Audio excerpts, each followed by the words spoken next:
আজকে বিএনপির ৪৭তম প্রতিষ্ঠা বার্ষিক। আমরা এখানে মাছের পোনা ছাড়তে এসেছি।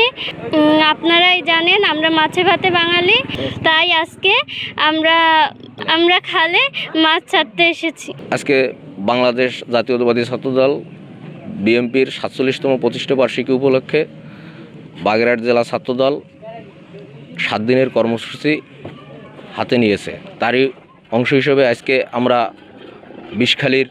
কচুয়ার বিষখালীর নতুন খালে মাছ অবমুক্ত করলাম।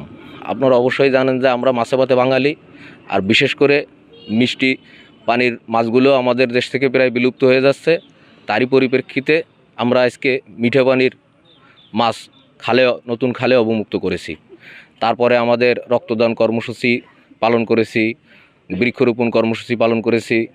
তারপরে সাংস্কৃতিক অনুষ্ঠান বাগেরহাট জেলা ছাত্রদলের পক্ষ থেকে আমরা এই কর্মসূচিগুলো হাতে নিয়েছি এবং অনেক কর্মসূচি আমরা ইতিমধ্যে বাস্তবায়ন করেছি।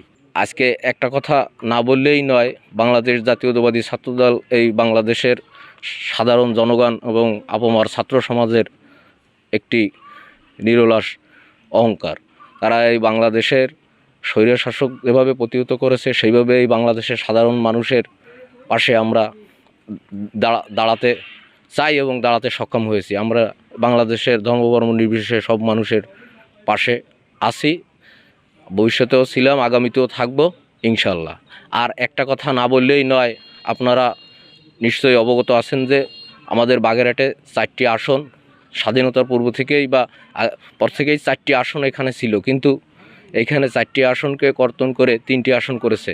আমি এই 3টি আসন করার জন্য এই ঘৃণভরে সিইসির প্রধান নির্বাচন কমিশনারের এই ঔদ্ধত্যপূর্ণ সিদ্ধান্তকে ঘৃণভরে প্রত্যাখ্যান করতেছি।